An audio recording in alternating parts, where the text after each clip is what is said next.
We are in the middle of the volcanic area of Lanzarote. There's something to see on the coast of El Golfo.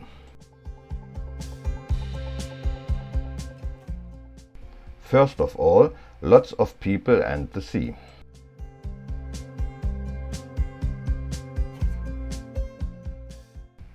Then we found it, the green lagoon.